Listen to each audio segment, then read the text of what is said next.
क्योंकि हमेशा दिमाग में ये चलता है कि ये पार्ट टाइम गोला है, अक्सर जो है बंदी की पार्ट टाइम गोले के खिलाफ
आवाज थोडा बारीक कर.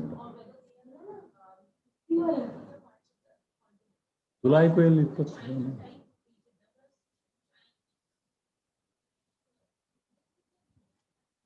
बरोबर, बस ते स्टूलवरती ठेव ना, बुक्स खाली ठेव.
जगताप सर,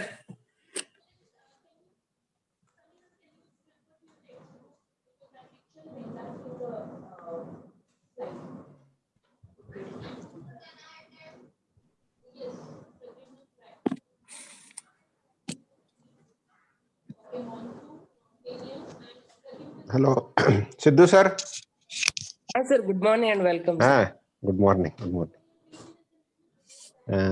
कितने बजे अभी शुरू हो रहा है? 11:30 को था, 11:40 तक चालू करेंगे सर. ओके ओके, ठीक है, करता हूँ मैं ज्वाइन. हाँ सर, चलेगा सर.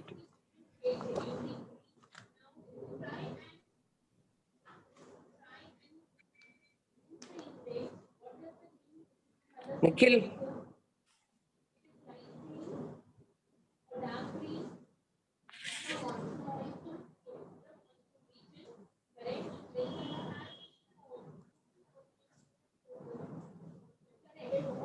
वो एक बार जगताप सर को कॉल करना है.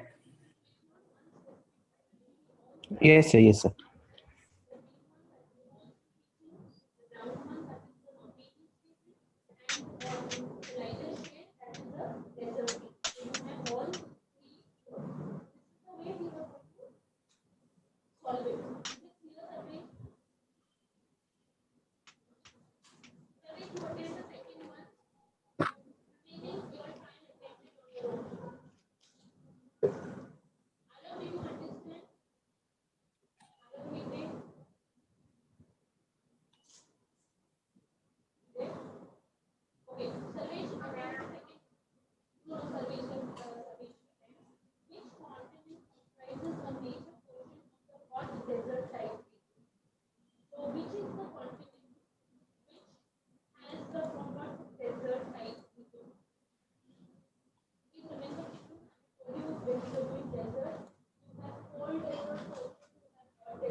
Sidhu sir, can we start? Yes, sir. Welcome all students and faculty from JSPM Imperial College of Engineering and Research, Pune. JSPM Imperial College of Engineering and Research is organizing a webinar series from 1st December to 3rd December on various topics of entrepreneurship. Today, session 1, entrepreneurship, scope, opportunities and challenges. The first inaugural sessions, and today's chief guest, Mr. Shailendra Goswami, Chairman and Managing Director, Pushkaraj Group, addressing today on entrepreneurship, scope, opportunities and challenges. Webinar series, session 2, growth marketing masterclass. Session 3 on leadership skills and communication for entrepreneurial development. On behalf of JSPM Imperial College of Engineering and Research, we are conducting this webinar series for the students and faculty development. This webinar series sessions aim to provide an opportunities to the students and faculty to enrich their entrepreneurial mindset and inculcate entrepreneurship skills to be developed for starting a venture. Jaivan Shikshan Prasarak Mandal, JSPM, was established in 1998 with the objective of creating centers of excellence for education in the field of engineering, pharmacy, management, medical, and computers. Driven by a mission of providing an excellent quality education, JSPM Society has left no stone unturned in setting up educational institutes in Pune. Presently, there are five educational campuses in Pune, which are Tathode, Hadapsar, Wagholi, Nare, Baudan, and one campus at Barsi. JSPM Imperial College of Engineering Research, established in year 2006. It is affiliated to SPPU and approved by AICTE, DTE, Government of Maharashtra. Accredited by NAC with A grade. Our institute offers UG courses in computer engineering, mechanical engineering, civil engineering, electronics and telecommunication engineering, and PG courses in engineering and management. On behalf of JSP Micro, I welcomes today's chief guest, Mr. Shailendra Goswami, and students and faculty which are participated in webinar series session first. More than 430 students and faculty were registered. Welcomes all of you. So I will, on behalf of JSPM and Imperial College of Engineering, our campus director and principals will give the address after the chief guest session and question hour sessions. So I will introduce today's chief guest, Mr. Shailendra Goswami. Chairman and Managing Director of Pushkaraj Group. Nikhil, next slide. Mr. Shailendra is currently Chairman and Managing Director of Pushkaraj Engineering Enterprises and Core and Networking Solutions. Basically, Mr. Shailendra Goswami, next slide. Mr. Shailendra Goswami, currently Chairman and Managing Director of Pushkaraj Engineering Enterprises and Core and Networking Solutions. Basically, an alumni of COEP and IIM Bangalore, has excelled in marketing, finance, and systems. He has worked in corporate sector for 15 years and started his own venture in 1992.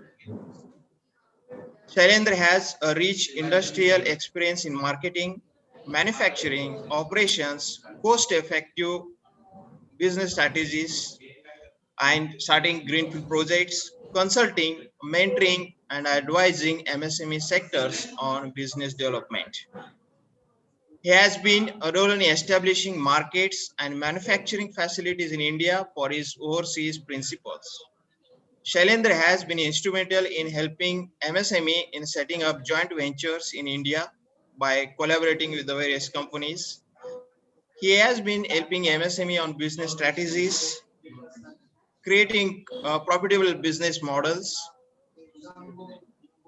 finding technology upgradation, and installing productivity improvement measures. He is helping the Indian industry in creating export opportunities for products and services through his network in various 16 countries. He has been on the corporate advisory board, board of studies, academic councils of many management institutes and engineering colleges, guiding them on syllabus, curriculum development, industry academy interface, upgradation, and keeping pace with the technology for education. Overall, Shailendra has reached 42 years of experience in industry and corporate world, contributing in building business strategies, creating values, and future preparedness for the industry, academia, and society at large. So welcome you, sir. Thank So you. on behalf of JSP Micro, I first of all welcomes the chief guest. Now I invite Mr. Shailendra Goswami sir to address the students and faculty on today's session topic, entrepreneurship, scope, opportunities, and challenges. Hand over to you, sir. Thank you. I'm getting some noises in between. Can you request people to mute themselves?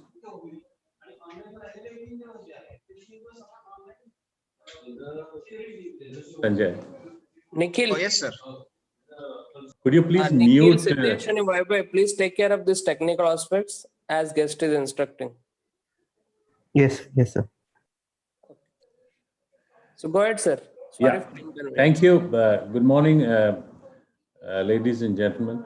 And thank you very much, Imperial College of Engineering and Research by JSPM for giving me this opportunity to talk to you on a topic which I've been speaking on many forums for last 15, 20 years in different institutes, in different colleges, in global platforms on creating entrepreneurs out of individuals studying in engineering or management colleges.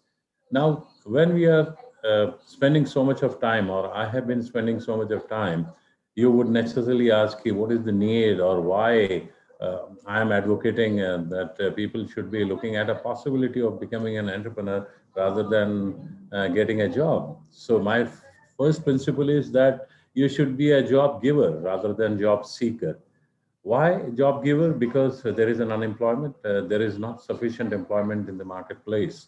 So it is a very, very matter of pride to become an entrepreneur and then try to hold hands with the team that you have it and support their families in their well-being. To get into the statistics, why for that matter, the need of becoming an entrepreneur, I would take you back on a little demographic or statistical data. We have roughly around 7 billion people on earth, of which 1/3 is between India and China.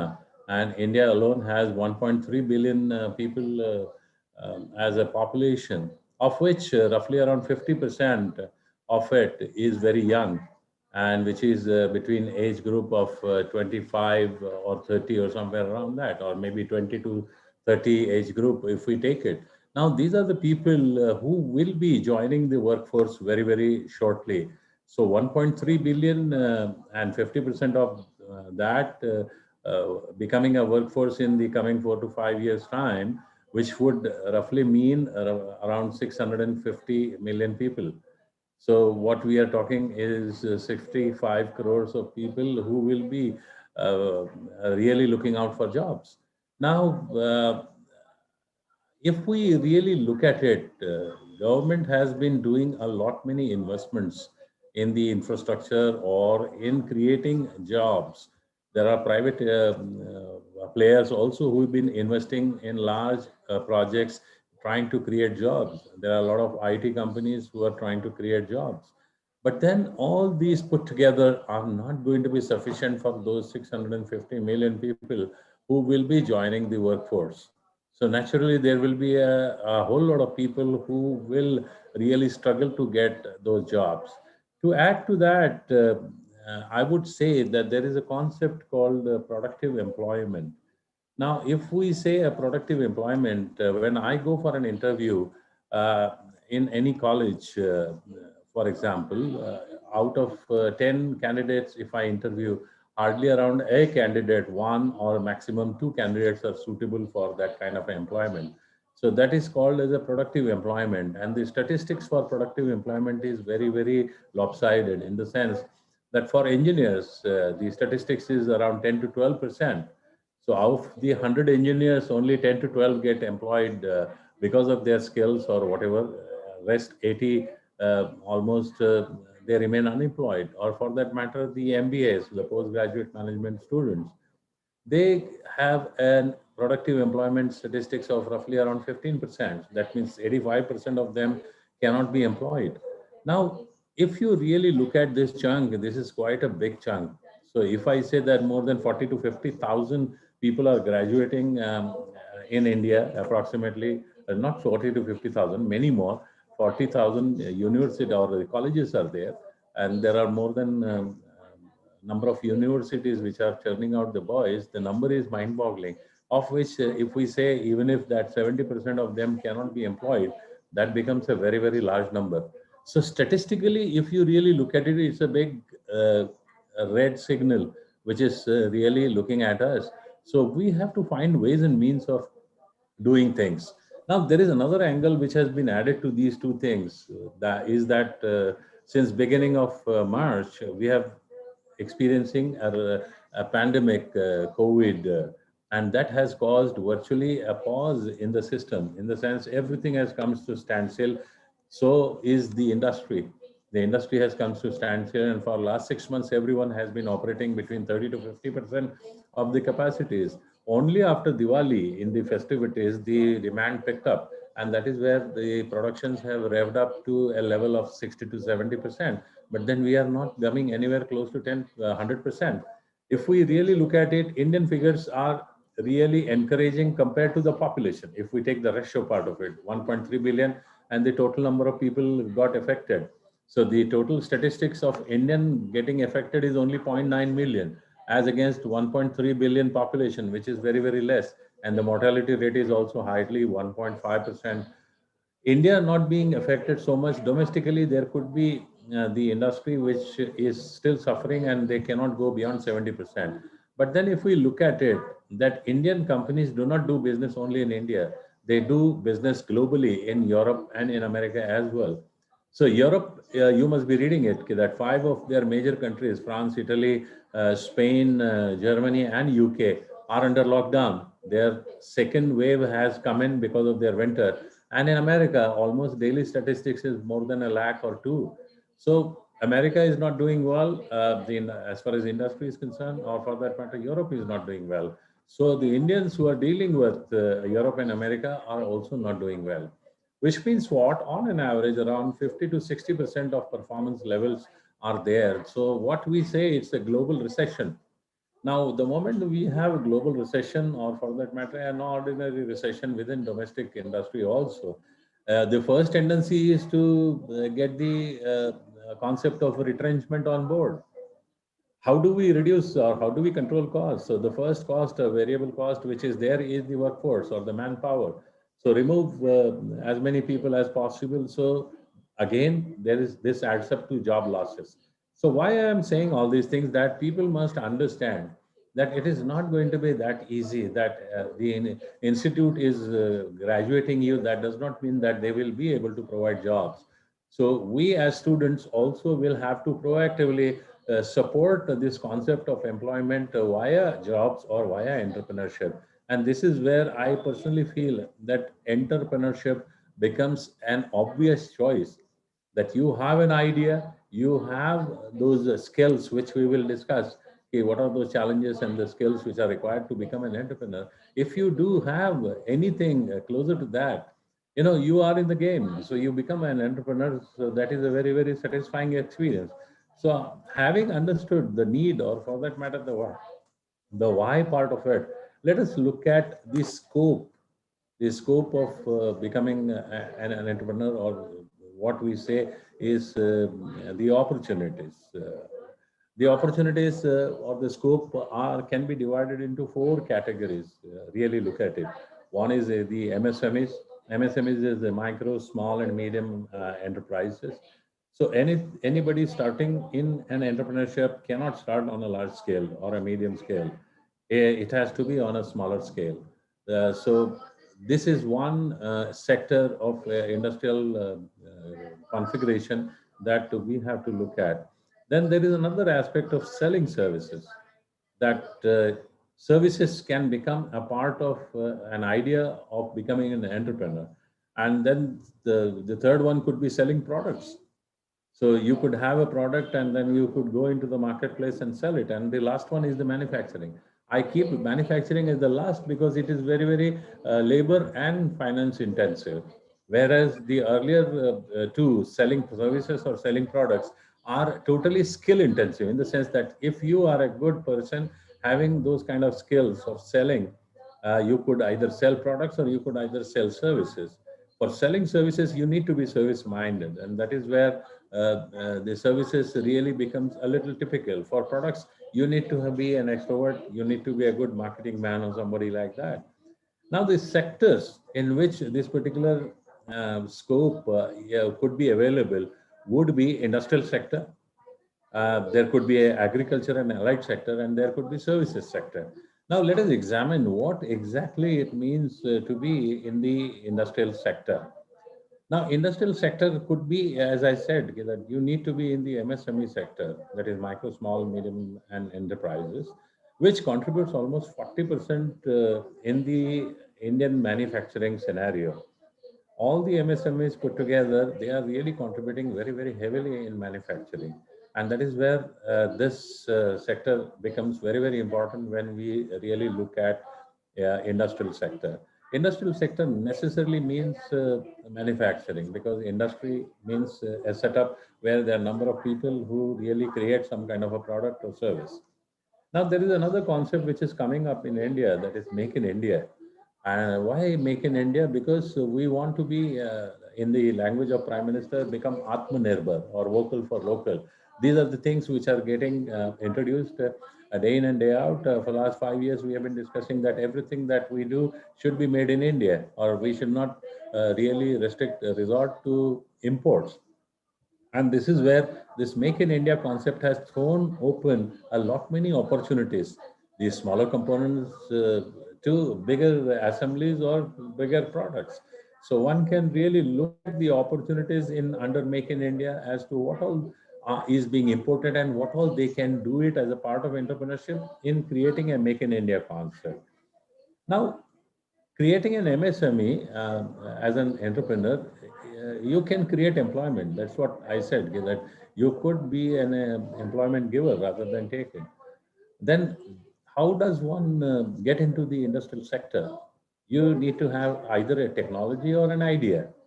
Like I said, that one could really find out the list of components of the products being imported, And from there, we can take out some ideas or some technology products, and we could start manufacturing them and then make in India self-sufficient, make the country self-sufficient. So either it has to be a technology or an idea-based product. Then there are certain categories reserved by Government of India for MSMEs. Now, one needs to go and study that on the web portal of Government of India on the MSME, that which are the products which are reserved for strictly MSMEs, and then you could choose the products from there. So these could fall under the industrial sector as such. Now, the second sector which I discussed was the agriculture sector. Now, in agriculture sector, we could establish a link between agricultural producers and the allied industries. So today you are seeing in the pandemic that the farmers are coming straight away into the societies and then trying to sell their farm products. So you could become a link in between, that you could pick up these farm products from various sources, because they don't have that kind of a logistic arrangement or knowledge part of it. So you have to really create a link which could really help the buyer to buy the farm goods right at the doorstep. So it could be either the agriculture products or it could be a processed products. So there is another avenue in the agriculture products, is that more than 50% of our farm products get perished because of the time or because of the temperature or because of the handling. So what do we do? That these 50% of the products right at the beginning itself could be sent for agriculture processing. So you are seeing a lot of processed food products on the racks these days. In pandemic or in last 7 or 8 months, we have gone to various shops and picked up all those processed agri foods, and then come back in home ready to cook food, and then put it in the oven and then start eating them. So it's a very cottage industry, what we say, that like you have seen many people who really take the vegetables available from the market and then cut it, clean it, and then pack it nicely for ready to cook sort of a thing. So this could become a sort of an opportunity. If you're thinking that what are these ideas, but you will not believe these ideas are churning out crores of rupees for people who have been doing this, that they supply from door to door ready to cook vegetables. Because in today's scenario, you can see that husband and wife both are working. So who will go to the market, who will buy the vegetables, and who will bring the vegetables and then clean it, cut it, chop it, or whatever it is, and then make it ready for cooking? So instead, somebody is coming and then he is giving you all those vegetables completely ready to cook in a polythene bag and delivering it at doorstep. So the agencies like Big Basket or all the e-commerce sites who are supplying food products have been doing all these things. And this is where agriculture plays a very, very important role. And one must not overlook that, because we are basically an agrarian country. We almost 70 to 80% of our land is being consumed on production of agriculture. And agriculture also has a lot of export demand.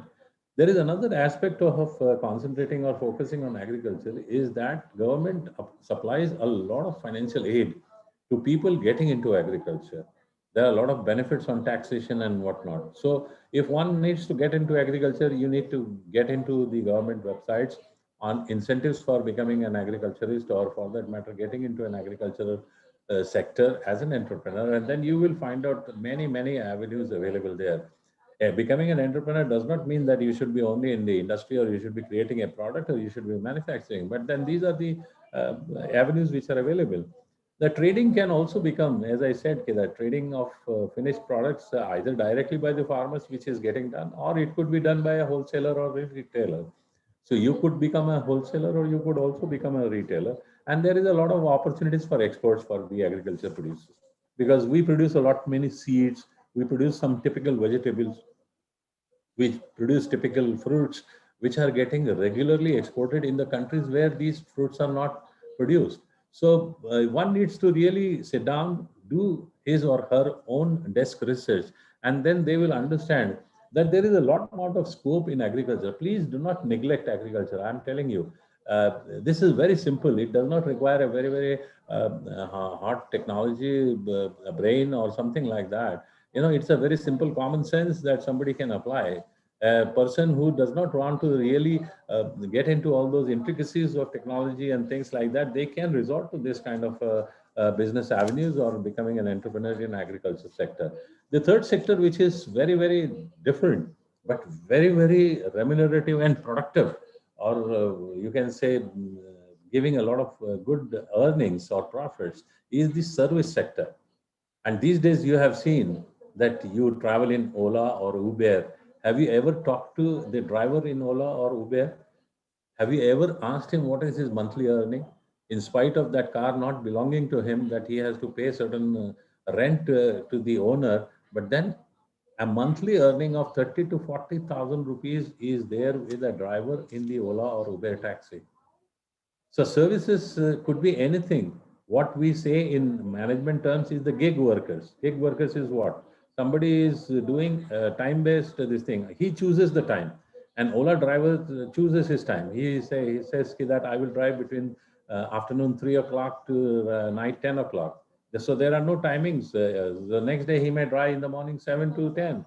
So if he owns a car of himself, then he can choose the time. He can go for 2 hours, do some business and come back, and then again go for 2-3 hours and come back, things like that. So it's a highly flexible model for gig workers.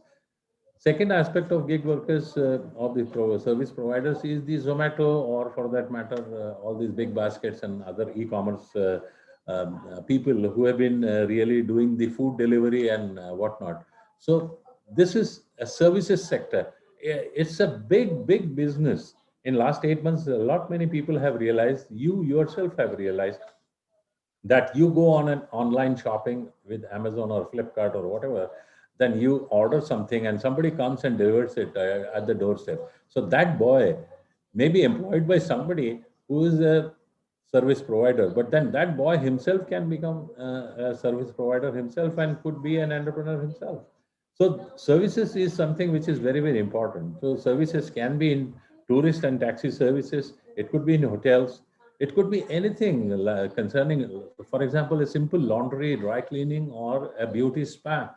These days, everyone wants to have a pedicure, manicure, facials, and whatnot, hairdo and makeup and things like that. So a lot amount of money is spent. Can you believe an average spending of an individual going to a spa is not less than 2,500 to 3,000 rupees. So if you really calculate that kind of a ticket size, in a day, if you cater to 10 people, you are doing 25 to 30,000 rupees worth of business. 10 is too small because you can do many more in a day. But then let us take average 10 hours, you want to work 1 hour each.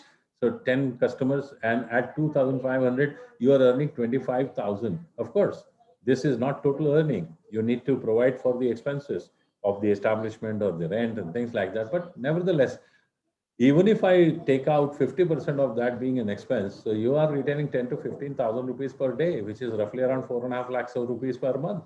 Do you think any a job can give you that kind of a salary? So there is a lucrativeness in becoming an entrepreneur or becoming your own self, or rather self-employed, like I say. There is another thing which is coming up this thing, very educated. I've been seeing it in a marriage ceremony. Somebody does an event management. He takes care of everything. There is somebody who's doing photography and video, where he comes with all advanced camera, things like that. So I have interviewed these people. I found that they are quite good educated people, postgraduated people, but then they prefer doing this because this gives them a lot many opportunities to earn money. And plus, that gives them a status that they are their own bosses. So in a marriage, if we really take the billing, it could run in several lakhs of rupees for a higher end of marriages, but then it could be certainly few thousand rupees for an evening or maybe for a day. So these are some areas which we normally neglect because we consider them as the low rate business ideas. There could be a repair or a maintenance shop. The garages, if you really look at it today, we have high end cars. So if you become expert on electronics or if you become expert on automotives, you could open a garage And that can give you a fantastic earning. A good car going to a service station, the bill is not less than 25,000 rupees for the higher end cars. But for the smaller cars, maybe Maruti, Suzuki and all, you minimum pay 5 to 6,000 rupees on a visit to a repair shop. So these are the things which really are becoming very, very lucrative. So I have covered the industrial sector, I've covered the agriculture sector, I've covered the services sector. Of course, there could be many more. Somebody could become a researcher, somebody could become a pharmacist or something like that. So there are going to be many areas, but they could get classified into either products or services. Either you sell products or services or you manufacture products or services. This is what ultimately it comes to. Now, having said all that, it is not going to be that easy a cakewalk. It requires a tremendous amount of, you can say in Marathi, we say jugaad, or for that matter, effort. And what are those challenges which are there for somebody who's really looking to become an entrepreneur? First of all, it is a change of career. So you are totally, for example, somebody is doing a job and then he's getting into a business. The way I did it, I served in the industry for 15 years and thereafter I shifted to business. So it was a change of career. I was used to getting my salary on first of every month and thereafter whatever was required, it was all company account. But today, when I'm in business, every day is different, every day is new, every day is challenging. And what are those challenges? Which are that change of career? Finance. So you need to really manage your finances well. To have an idea and then to create an entrepreneurship or a business enterprise from that certainly requires money. And then, of course, there are people who are ready to provide monies if your project is very, very good, viable. Banks are there, government bodies are there who can finance you. But then that is where I said that when you get into an industrial sector for manufacturing, you require finances. But tomorrow, when you start selling something, you don't require finances. What you require is the time and your effort. And then you can start generating your cash or capital, and based on which you can start creating something wherein if you want to get into manufacturing, you can do that. There is another challenge which is required is the team building. How do you build a team? Because individually you cannot run an enterprise. In any enterprise, you have production, you have materials, you have finance, you have administration, you have marketing. So all these functions cannot be performed by a single person. So you need to have a team which could really do that. Maybe you could have one person each, but then even then it could be a 5 to 6 people organization. So that team has to be built up and all of them have to operate in unison to achieve a single most objective which is already defined by the company owner. So team building is this thing very, very important. Now, how does one define that objective? That is where the team leader has to be the visionary. So this is one of the biggest challenges of a businessman or an entrepreneur, that I need to have a vision. For example, when I left my job and started in 92, I really had a vision to reduce cost. Because when I was running the industry, at that time, there was nobody who was ready to help me in reducing cost. So I decided to make that as my business model, that I will reduce cost for everyone. Now, that objective was very easily said, but then for doing that, I had to create a big, big effort I had to put in and then try to do that. And ultimately, I succeeded. I reduced cost from 5% to 45% on a smallest item to the largest item and things like that. So there is going to be a vision. There is going to be required for an individual, a commitment, a conviction, and then there is an effort. So unless and until you really follow suit in all these areas, you will never become successful. For that matter, any job that you do, whether you are in a job or an entrepreneurship, all these factors are very, very important, that you need to have a conviction and a commitment towards what you do. Then in business, you are dealing with an unknown. As I said, that every day is different. So tomorrow, what is there in store or what will be there in my store, whether good or bad or a status quo, I don't know. So you are dealing in an unknown territory. There is a lot amount of loneliness for the enterprise, because when I'm sitting as a chairman of the group, for me, everyone is looking for guidance, but where do I go for guidance? So the job at the top is always lonely. As we always say that somebody who is at the top is always alone. There are not too many people at the top. So there is only one person at the top, and he has to have that effect of loneliness, and he must learn to cope up with that loneliness. There is another aspect that you need to have a rule book. You need to be thoroughly disciplined, and discipline is one of the biggest challenges, because then we are not used to all that we do the same thing every day at the same time and at the same reliability, quality, or performance. So that is what is very, very important. And another aspect of the challenges is the decision making, because here in a day I may be taking hundreds of decisions. In a job situation, I used to pass it on to the relevant person who maybe in finance, maybe in materials or this thing. But when I'm sitting as an entrepreneur, I have to take all the decisions. So every day maybe I'm taking hundreds of decisions, which unknowingly or knowingly. So you need to be a very good decision maker, and whatever decision that you take, the consequences are yours. So if you take a good decision, and you get good consequences. If you take a bad decision, the consequences are yours, and you land up in a mess. So that is what is very, very important. Another aspect of challenge is the work-life balance. We always talk about it, that when you are in business, there are no timings. You get up in the morning, you start thinking about business till such time that you sleep. And when you sleep, the time is not defined. So the work-life balance gets affected. As long as you are alone, it's fine. But when you get married, you have a family life. So you need to manage your career and family together. And this is the balance which one really has to work out. A businessman is always a risk taker. So there is a lot amount of risk which are there, that if I'm investing money in that, whether that product will become profitable, whether the service will become profitable. Because the way I'm giving you a lot of hopes and optimism, there is a pessimism also. There are a lot many people who fail. So there is no need to look at them, because they may have done something wrongly. But then there are risks which we people really do a calculated risk analysis, and then ultimately work it out. And lastly, the biggest challenge that we have in business, it is always a dynamic model. It's a real-time dynamic model. It is not a static model that yesterday what I did, tomorrow I will do the same thing. No, yesterday I did things for the things which were prevalent yesterday. Tomorrow's things I don't know. As I say, I'm operating on unknown territory. As it comes, I will have to take my decisions, and then therefore it is not a static model. It is absolutely dynamic model.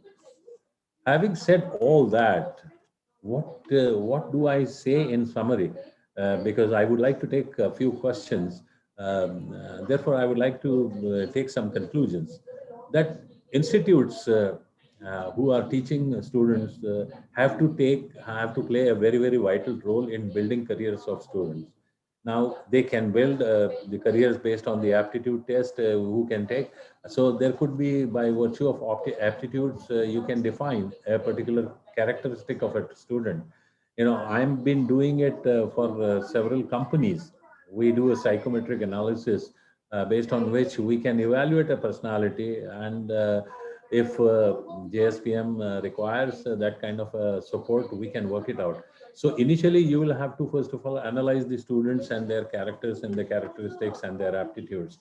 Once you identify those aptitudes, then you can train them accordingly. So you will find there are a whole lot of extroverts. You can train them in marketing or business or entrepreneurship. And then for creating that entrepreneurship element in them, you need to have entrepreneurship as a curriculum or as a part of your syllabus. And that is what is very, very important. Now you have to create center of excellences. Center of excellences have different simulation laboratories. This is also where I can help the Imperial College, where we can create labs, virtual labs, where with the help of hardware and software, and then teach students on the real-time basis, and uh, really on a simulation basis, how to really look at a particular problem. So if you define a center of excellence in which there could be several aspects which can be taken care of, there could be an extension of center of excellence, could be the incubation cell, where you can create a small entrepreneurship enterprise right in the institute itself. Give them a problem, they work out as if they are running their own business. So that is where we say it's an incubation cell. And lastly, there has to be a tremendous amount of interaction between industry and academia. and the students, if they are exposed to industry, can get lot many ideas, and accordingly they can work it out. With this, I would like to really take a pause here and then throw the forum open for questions. I hope I was able to express properly. Thank you very much.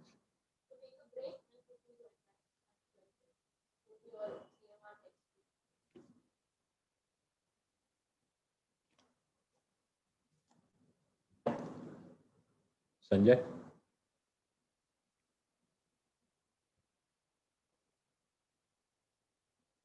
Hello? Can you hear me? Yes, sir. Thank you for giving a valuable guidance on various that the topic sessions related scope, creating job, employability, and creating students for the skills to be developed. That are what are the opportunities in agriculture and farm product sector, industry, manufacturing, research, technology, or it may be a consulting, event management, and it may be in pharmacy, self-productive services, and the challenges which are the mostly the decision making, leadership skills required, team building, work life balance, and the risk taking, and the institutional role for the students and faculty development with the initiative from the incubation center, entrepreneurship development cell, and in also with the curriculum development as well. So there are lots of scope in the field of entrepreneurship, and nowadays the youths of the nation is much more focused towards starting their own business, and this has given a rise to lots of new startups in the country. So we get a few questions from the students and the faculty. So the first question is, sir, the students have a startup idea. Lokesh Chatur, the student, has a question. He has an idea, but he has not how that idea to be converted into a prototype model, and then prototype model into a venture. How it begin? No, that is where I said that you need to have some kind of a guidance. Now, this guidance can be provided in the institute by creating an incubation cell that you create on a smaller scale. That idea can be really created by simulation, a particular product otherwise, and then the institute can help him in creating that kind of a business model at the institute level. But then I would not leave it at the institute. The second is that there are forums like you have the innovation, entrepreneurship, and startup forums where you have guidance providers, and these are the organizations which are working for providing guidance to all these startups or people who want to start the building entrepreneurship, or for that matter enterprises. Now, there would be certain amount of guidance or mentorship which is always required, because you cannot take a idea and then go around and start a business. As I said, that to become a starter, there are several do's and don'ts. That you may be having a passion to start a business, but that does not necessarily get converted into ideas. And this is where you got to be very, very careful, that you have to have a business plan. You cannot directly jump onto the product. For example, I want to manufacture certain thing. I need to really evaluate the total products costing, pricing, a business plan, a marketing plan, how I will sell it, what is that finance which is required. So first of all, I need to make a project report which will comprise of all these things. And then if I retain something out of that, then only I go ahead. So a startup you cannot just get up and then go out and start looking for land, making factories and things like that. You have to sit on a table and virtually create a factory on the table by doing a lot of paperwork, by doing a lot of calculations and understanding the intricacies of that particular startup. and then only you will get success. There are people who will definitely provide guidance. As I said, institute is there, IS forum is there, science and technology parks are there. There are government agencies who are helping students or business people on guidance of how to take on a roadmap a good particular startup exercise or things like that. Yes, sir. The next question is, the students in final year, they select the projects. Yeah. So how these projects to be selected, and this project that should be for the startup perspective, that academic project should convert into a startup. How they Yeah. will select and Yeah. proceed. This is where I said that industry academia interaction has to increase. So if, for example, you increase the interaction with the industry will themselves say that take up following projects. At the moment you take up those projects, the commercial viability of that particular project already gets established because industry has so many problems. You cannot say that no industry has no problems. Every industry has so many problems. And I created my business model based out of problems only. So I went to an industry, I said that give me your problems. So I took those problems and I gave them the solutions. So what I was doing was nothing but projects. So your students should also have that exposure to the industry. And industry has some ready-made set of problems. Take one of those problems that could become your project in the final year. And certainly if you succeed in solving that problem, then that can become an idea for entrepreneurship. Like I told you that I always had a problem of cost reduction. So if somebody from your institute at that time had come to me saying, sir, I want to reduce cost, I would help you in reducing cost, I would have made him an entrepreneur that time itself, sitting in industry. This is what I'm trying to convey, that Yes, you need to have the interaction with the industry. So ultimately, the consumer, you need to interact. For example, somebody is thinking about agriculture. So he has to go to various buying locations and understand what do they have problems in buying. Understand the problems in the ecosystem, understand the problems in the society, and then create a project out of that and then work on those projects and then you will succeed. So you are taking industrial sectors, you go to the industry, you're taking agriculture, you go to the agricultural segment. And if you are taking services as a business idea, get into the services. So tourist interview, as I said, I interviewed Ola drivers, I interviewed Uber drivers. So if I were looking for an employment or an idea, I would have taken a taxi and then driven Ola if I were young in that age. Okay, sir. The next question from Bhumika. The question is, has any student has a questions? Yes. So one question from student Bhumika. What is difference between investors and venture capitalist VC that they will support for the startup growth, and how they will support? Actually, anybody who is giving money is, I would say, is a funder. So fund and Ah, funder. So now in funding, there are categories. So there is high net worth individuals, or what we say angels, who have their own money and then they would like to invest depending on the value. So there are angels or high net worth individuals who can invest up to maybe 100 crores because he is a rich person. So maybe Mr. Ratan Tata today has been investing in good startups to an extent of that kind of a money because he is a high net worth individual. There is an investment organization which, as by virtue of their profile, keep investing money. And they could be also called venture capitalists because depending on a particular venture, they provide the capital. So these are all terms used depending on the character of the funding, which is required to be done.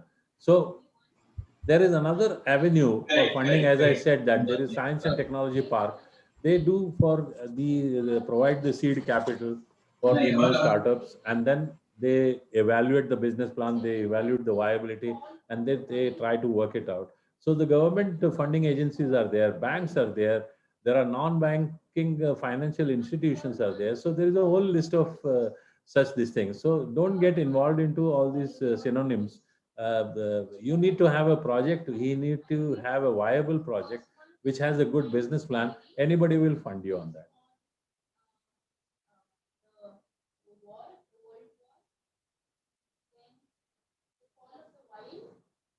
You're on mute.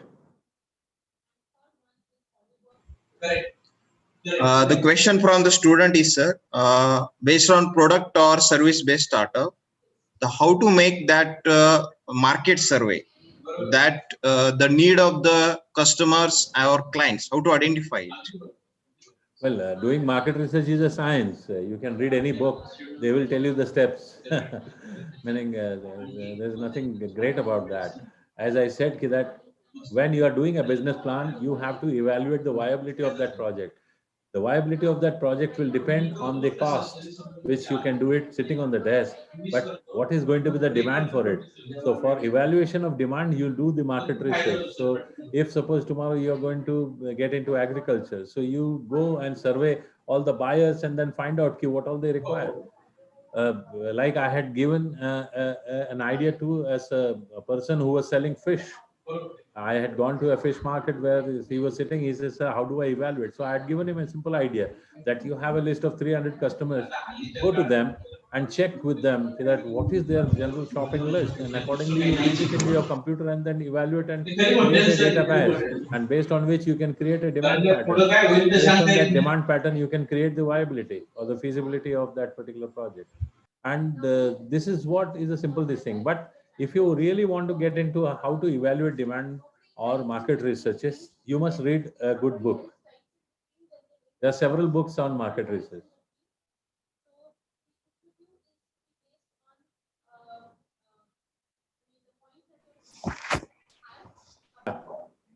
Sir, some of student asking, Yes. how does government support in starting business? What qualification does it require to get support from government? You log on to any website, as I said, of Government of India. Government of India is highly digital. You log on to any micro, small, medium scale enterprises website, and they will give you all the details on the roadmap of getting into. But they won't support you with an idea. You need to have a business first, or you need to have your own business idea and vision, and then based on which they will give you guidelines where to approach, what to approach, how to register as a small scale industry, and how to approach agencies for the finance and things like that. But original business idea, government doesn't provide. Okay, sir. Yes. Any questions from students and faculty? Nikhil. Nikhil. Any students and faculty has a questions? Yes, sir. One question that how the leadership skills that students have to be developed when they are actually maybe graduated or after pass out, that they have to be in the field of entrepreneurship. Leadership skills to be developed. That is where I said that you undertake a psychometric analysis test. So you will come out with, normally for a human personality, there are 90 traits. Now these 90 traits cover almost all the aspects of a human personality.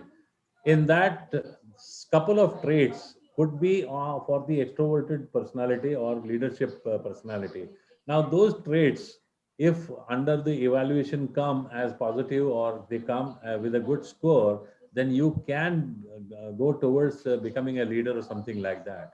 But then if your personality traits are totally an introvert, or you are nowhere close to that leadership traits, then you cannot मारून मुटकून कोणी बनू शकत नाही. त्यामुळे you need to first of all psychologically evaluate. And for this, for your entire students, we can recommend somebody who can do the psychometric analysis test, and they can do it online actually also. And it is very, very cost effective. In fact, I would strongly recommend that each one of you should undertake this psychometric analysis test. There is an agency called Brainberg. Dr. Vishal Sangle, I think Sanjay, you know them. Yes, sir. So Dr. Vishal can work this out for all the students, and this will be a document which will be helpful for them to appear in interviews also. They can show this as a sort of a authorized certificate from an agency doing psychometric that I have following traits, and then based on those traits, wherever you are lacking, you can train yourself or you can take appropriate trainings. And so many online courses on the training on different aspects are available. If not online, then you read books accordingly and then get yourself trained. Sir, one last question I will take. Social perspective that today's youth, if they are being an entrepreneur, early stage entrepreneurs, what's their role for the society development? Their role towards society is already defined the moment you become entrepreneur, that you are creating jobs. Like for example, in my group, I'm holding people here, whoever is working, I'm supporting those many families. Those many families are having their children, their schoolings and everything is based on the job which I have been providing. So this is a social cause. There is another social cause which you can create by creating certain products which could be giving benefits to the society. Like for example, all the medical devices. Somebody is doing a medical device for heart attack patients to get rehabilitated quickly. That's a social cause. Somebody is doing medical devices to prevent DVT, which is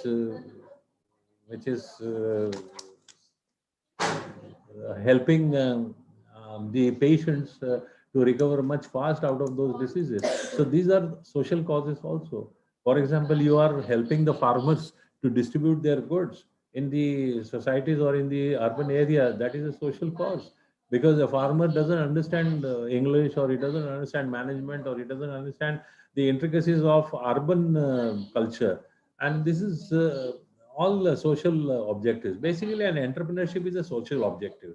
It is less of a personal passion rather than social objective, because somebody is really satisfying his own vision by building up a team. You are giving employment, building up a team, creating a concept, bringing something from somewhere and then giving it somewhere.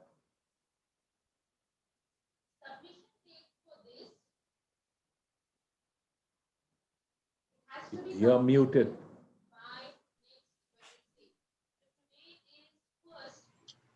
Sir, one question related to actually the marketing strategies for startups growth. Actually, we are taking session 2, and we expect that the questions related to this one, how we grow our startups with marketing strategies. You want me to answer that? Yes, sir. Briefly. Actually, we are conducting that session. There are short with us. No, marketing, as I said, first of all, you need to be a good marketer yourself. If not, you can hire people who are excelling in marketing. So there could be MBAs who have done it in marketing. There are people who are available in the marketplace who have been selling. So they have certain track records. You can acquire it by yourself, or you can outsource it to somebody. So either you employ somebody who understands marketing, or you give it to somebody who is a wholesaler or a retailer who can do the marketing for you, who has already an infrastructure, and that is where it is working it out. But then marketing is a skill by itself. You know, you cannot do it by yourself unless you possess those skills. Like I always say that I come from a zone of marketing. I can sell anything. Whatever you give it to me, I'll sell. Yes, sir. Thank you, sir. Our institute, JSPM Imperial College of Engineering and Research, Entrepreneurship Development Cell, has played a major role in creating innovation and startup ecosystem by conducting various activities, entrepreneurship summit, conferences, business plan competitions. The students and the faculty, that they are the motivation for the students development, and for our initiatives, that what are the initiatives we are conducting for the student perspective. From our institute principal, sir, Dr. R.S. Deshpande, sir, will address on today's sessions. Teacher is based on a wild elephant.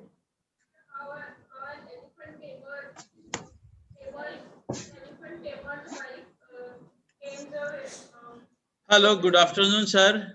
Good afternoon. Shailendra Goswami, sir. A very Yeah. good afternoon to you, sir. Actually, I was about to join in the morning, but I was listening to your session and sitting by doing some work. And really, sir, I found, yes, first of all, I would like to welcome you on this platform organized by the Jaivan Shikshan Prasarak Mandals, Imperial College of Engineering, Wagholi, Pune. While I was listening, I found that you have given a lot of very valuable and important inputs to the students with a lot of motivation that certainly the students will get benefited out of it, and they will certainly start thinking in the how to start a entrepreneurship. So the title of the today's webinar, that is scope, opportunities and challenges, you have explained it in so nicely and in so lucid manner that must be students must be charged with this, because as we know the number of employment is decreasing day by day due to this pandemic situation, and hence it is the time to think the inner talent, inner exhibits, and to see that how we can grow ourselves in the scope of a business startup and all these things. Your experience, your valuable inputs, these will be certainly useful to our students, our faculty members.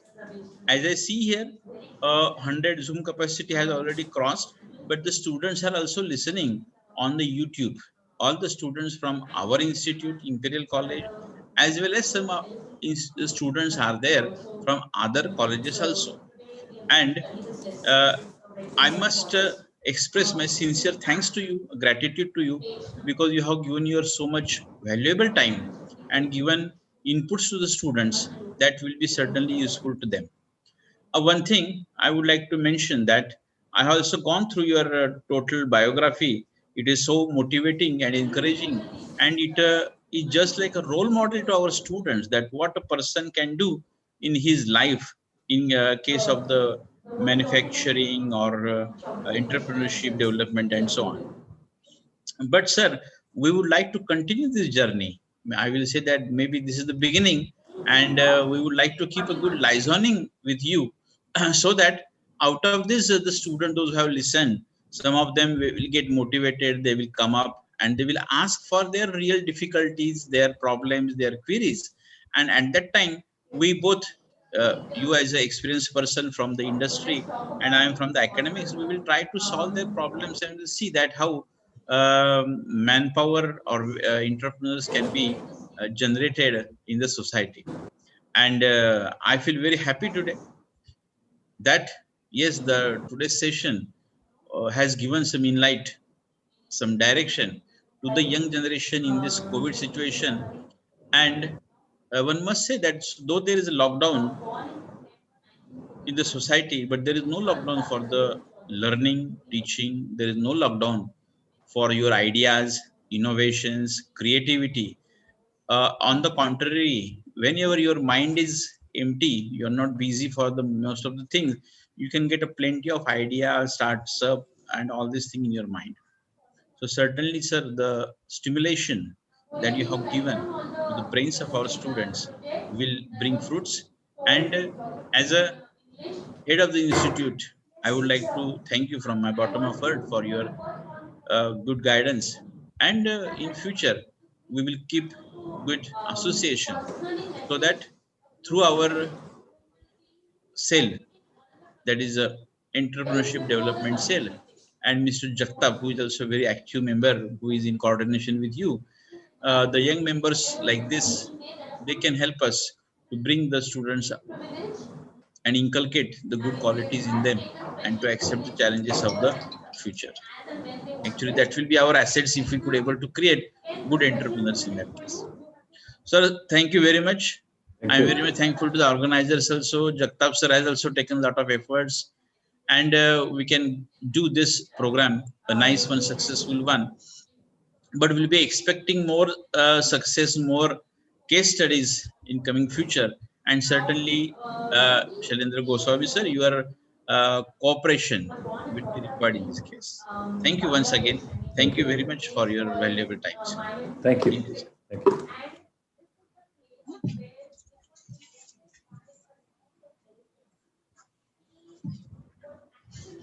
Thank you, sir. Thank you.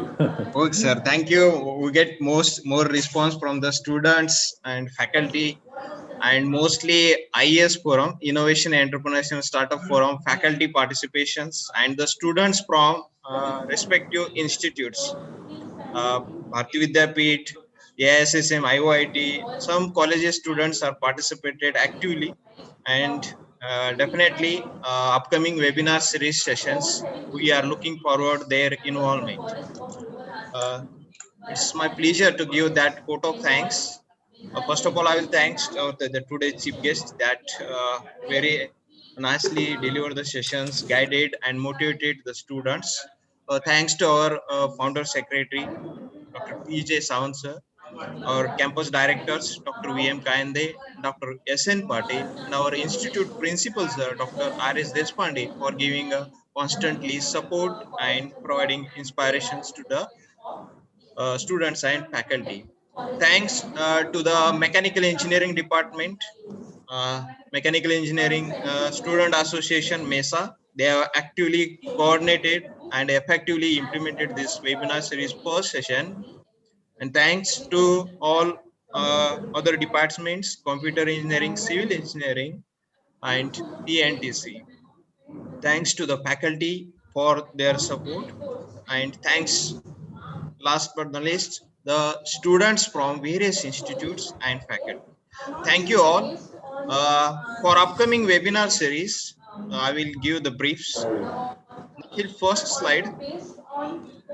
Can I exit, Sanjay? Yes, sir. Sure. Thank you, sir. Thank you. Thank you very much. Okay.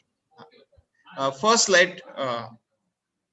Dear all students, we are conducting this webinar series that today first session we concluded.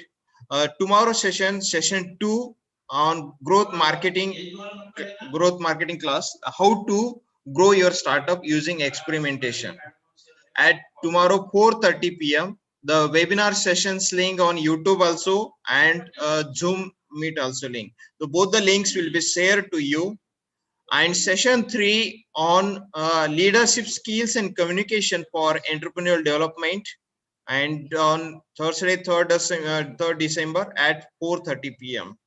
We are also the same link, that is the today's webinar YouTube link, and as well as the Zoom meeting link will be shared. Overall, all 3 sessions feedback link, the feedback link will be shared after the completion of all 3 sessions, that is on 3rd December or 4th December. The participants will get the certificates that the participant have to submit the feedback that we are sharing it. Thanks to all of you, and we looking forward your involvement in the webinar series session 2. Thank you all.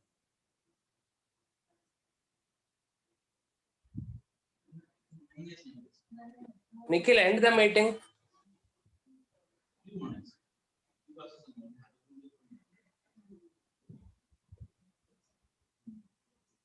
Thank you all, sir. Sidhu sir, thank you. Thank you. Bye-bye.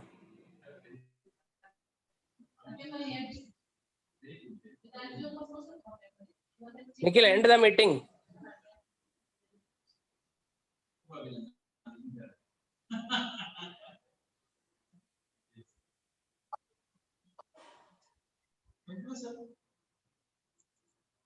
Oh, sir.